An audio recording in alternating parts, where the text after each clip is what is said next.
ओम. गणांचा स्वामी असलेल्या तुला माझा नमस्कार असो. तूच प्रत्यक्ष ब्रह्मतत्व आहेस. तूच केवळ सर्व करणारा आहेस. तूच केवळ ह्या सर्व सृष्टीचे धारण करणारा आहेस. तूच केवळ ह्या सर्व सृष्टीचे हरण करणारा आहेस. तूच केवळ संहार करणारा आहेस. तूच खरोखर हे सर्व ब्रह्म आहेस. तूच प्रत्यक्षपणे नित्य असा आत्मा, आत्मस्वरूप आहेस. ओम नमस्ते गणपतये. तमेव प्रत्यक्षं तत्त्वमसि. तमेव केवलं कर्तासि. तमेव केवलं धर्तासि. तमेव केवलं हर्तासि. तमेव सर्वं खलिदं ब्रह्मासि. त्वं साक्षादात्मासि नित्यं. मी त्रिकालबाधित सत्य बोलत आहे. मी न बदलणारे सत्य बोलत आहे. ऋतं वच्मि, सत्यं वच्मि. तू माझे रक्षण कर. तुझ्या गुणांचे वर्णन करणाऱ्याचे आशा माझे तू रक्षण कर. तुझ्या गुणांचे श्रवण करणाऱ्या आशा माझे तू रक्षण कर. तू देणाऱ्याचे रक्षण कर. तुझे रूप हृदयात धारण करणाऱ्याचे तू रक्षण कर. तू अध्ययन करणाऱ्याचे माझे रक्षण कर. तू गुरुजवळ जाऊन शिकणाऱ्या माझे रक्षण कर. तू पश्चिम दिशेकडून माझे रक्षण कर. तू पूर्वेकडून माझे रक्षण कर. तू उत्तरेकडून माझे रक्षण कर.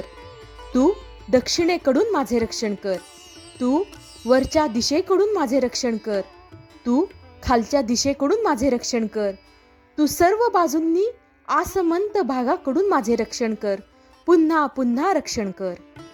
अवत्वं माम अववक्तारम अवश्रोतारम अवदातारम अवधातारम अवनुच्चानमयो शिष्यम अवपश्चातात अवपुरस्तात अवदरातात अवदक्षिणातात अवचोध्वातात अवधरातात सर्वतो मां पाहि पाहि समंतात. तू वाणी स्वरूप आहेस व तू चित्त स्वरूप चैतन्य स्वरूप आहेस. तू आनंदमय आहेस. तू ब्रह्ममय आहेस. तू सच्चित आनंद स्वरूप आहेस. तू अद्वितीय आहेस. तू प्रत्यक्ष ब्रह्म आहेस. तू ज्ञानमय, ज्ञानाने भरलेला आहेस व तू विज्ञानमय आहेस. त्वं वाग्मयस्तं चिन्मयः. त्वं आनंदमयस्तं ब्रह्ममयः. त्वं सच्चिदानन्दाद्वितीयोऽसि. त्वं प्रत्यक्षं ब्रह्मासि. त्वं ज्ञानमयो विज्ञानमयोऽसि. हे सर्व जग तुझ्यापासून उत्पन्न होते. हे सर्व जग तुमच्या ठिकाणी टिकून आहे. तुमच्यामुळे या जगाचं अस्तित्व टिकून आहे. हे सर्व जग तुमच्या ठिकाणी लय पावते. हे सर्व जग तुझ्या ठिकाणीच परत येते. तू भूमी, पाणी, अग्नी, वायू व आकाश आहेस. ही पंचमहाभूते म्हणजे प्रत्यक्ष तूच आहेस. तू चारी वाणींची परा, पश्यंती, मध्यमा व वैखरी स्थाने आहेस. सर्वं जगदं तत्त्वो जायते. सर्वं जगदिदं तत्तत्तिष्ठति. सर्वं जगदिदं तैलेमेषति. सर्वं जगदिदं तै प्रत्येति. त्वं भूमिरापो नलो निलो नभः. त्वं चत्वारि वाक्पदानि. तू तीन गुणांच्या सत्व, रज आणि तम पलीकडील आहेस. तू तीन अवस्थांच्या जागृती, स्वप्न व सुषुप्ती पलीकडील आहेस. तू तीन देहांच्या स्थूल, सूक्ष्म व कारण देह यांच्या पलीकडील आहेस. तू शरीरातील मूलाधार नावाच्या चक्राच्या ठिकाणी नित्य राहतोस. तू तीन तऱ्हेच्या शक्तींनी उत्पत्ती, स्थिती व लय यांनी युक्त आहेस. योगी तुझे नेहमी ध्यान करतात. तू ब्रह्मदेव, तू विष्णू, तू रुद्र, तू इंद्र, तू अग्नी, तू वायू, तू सूर्य, तू चंद्रमा, तू ब्रह्म, सर्व प्राणी मात्रातील जीवरूपी पृथ्वी, अंतरिक्ष, स्वर्ग व ओंकार आहेस. तू ब्रह्म, भू, भुव, स्वः व ओम आहेस. भू, भुव, स्वः, मह, जन, तप व सत्य हे 7 लोक आहेत.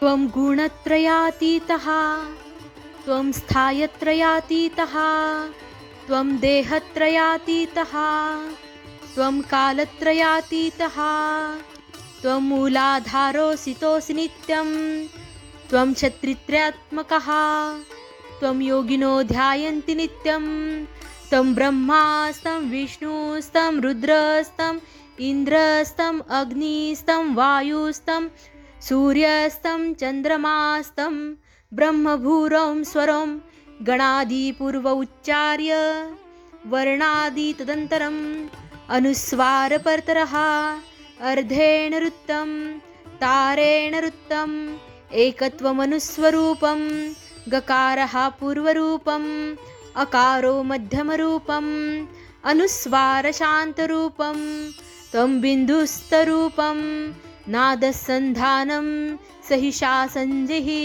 सहिषा गणेशविद्या गणकऋषि निश्चित गायत्री छन्दः गणपतिर्देवता. ओम गं गणपतये नमः. गण गकार प्रथम उच्चारून नंतर पहिला वर्ण अकार हा गकाराच्या पुढे उच्चारावा. अनुस्वार अर्धचंद्रांकित अनुनासिकासारखा उच्चारावा. तार म्हणजे प्रणव, त्यामुळे एकाक्षर मंत्रयुक्त करावा. प्रणव किंवा ओंकार उच्चारून पुढे एकाक्षर मंत्र हे तुझ्या मंत्राचं खरं स्वरूप आहे. गंकार हे मंत्राचं पूर्व रूप आहे आणि अकार हे मंत्राचं मध्यम रूप आहे. अनुस्वार हा शेवटचं रूप आहे. गंग गणपतये नमः. येथे गंग म्हणजे ग, अ व अंग बिंदू अनुनासिकेचं उत्तर रूप आहे. एकत्रितकरण करणारा नाद आहे. नाद प्रेरित वर्णाचे सम्मिलन हे संहिता रूप आहे. संहिता म्हणजे मंत्र एकत्र आणणे. हा शब्द संहिता असाही लिहितात. अनुस्वाराच्या खाली रू या चिन्हाचा उच्चार गंग असा केला जातो. अशा रीतीने उच्चारलेला मंत्र ही गणेश विद्या आहे. गणक हा ऋषी आहे. निश्चित गायत्री हा मंत्राचा छंद आहे. गणपती मंत्राची देवता आहे. अशा रीतीने ओम गंग गणपतये नमः हा मंत्र तयार होतो. एकदंताय विघ्नहे वक्रतुंडाय धीमहि तन्नो दंती प्रचोदयात. मी एकदंताला जाणतो व त्या वक्रतुंडाचे ध्यान करतो. तो ब्रह्मस्वरूप असलेला दंती हत्ती आम्हाला त्याच्या भक्तीची प्रेरणा देतो. एकदंतं चतुरहस्तं पाशमं कुशधारिणं रुदं च वरदं हस्ते बिभ्राणं मूषकं ध्वजं रक्तं लंबोदरं शूर्पकर्णकं रक्तवाससं रक्तगन्धानुलिप्तांगं रक्तपुष्पैः सुपूजितं भक्तानुकं देवं जगत्कारणाजुतं आविर्भूतं च सृष्टदो प्रकृते पुरुषात्तरम् एवं ध्यायतो नित्यं सं योगिनो योगिनं वरः. त्याला एकच दात आहे, ज्याला 4 हात आहेत, ज्याने आपल्या उजव्या हातात पाश, वरील डाव्या हातात अंकुश धारण केलेला आहे, खालील डाव्या हातात हत्तीचा दात ग्रहण केलेला आहे व उजव्या हातात वरमुद्रा धारण केलेली आहे. उंदीर हा ज्याचे चिन्ह वाहन आहे, जो रक्तवर्णाचा आहे, जो लंबोदर मोठ्या पोटाचा आहे, ज्याचे कान सुपासारखे आहेत, ज्याने लाल वस्त्र परिधान केलेले आहे, ज्याच्या शरीराला रक्तचंदनाची उटी लावलेली आहे, तांबड्या फुलांनी ज्याची चांगली पूजा केलेली आहे, जो भक्तांवर कृपा करणारा आहे, जगाचे जो आढळ असे कारण आहे, सृष्टीच्या उत्पत्तीपूर्वी जो प्रकट झालेला आहे, प्रकृती आणि पुरुष यांच्याही पलीकडे जो आहे, अशा तऱ्हेच्या गणपतीचे जो नेहमी ध्यान करतो तो सर्व योग्यांमध्ये श्रेष्ठ योगी होतो. नमो व्रातपतये नमो गणपतये नमः प्रथमपतये नमस्ते हस्ती लंबोदराय एकदंताय विघ्ननाशिने शिवसुताय श्रीवरदमूर्ते नमो नमः. त्या व्रातपतीला माझा नमस्कार असो, त्या गणपतीला नमस्कार असो, त्या प्रथमपतीला शंकराच्या सेवकाला माझा नमस्कार असो, लंबोदराला नमस्कार असो, एकदंताला नमस्कार असो, विघ्नांचा नाश करणाऱ्या शिवपुत्राला गणेशाला व वरदमूर्तीला वर देणाऱ्या मूर्तीला पुन्हा पुन्हा नमस्कार असो.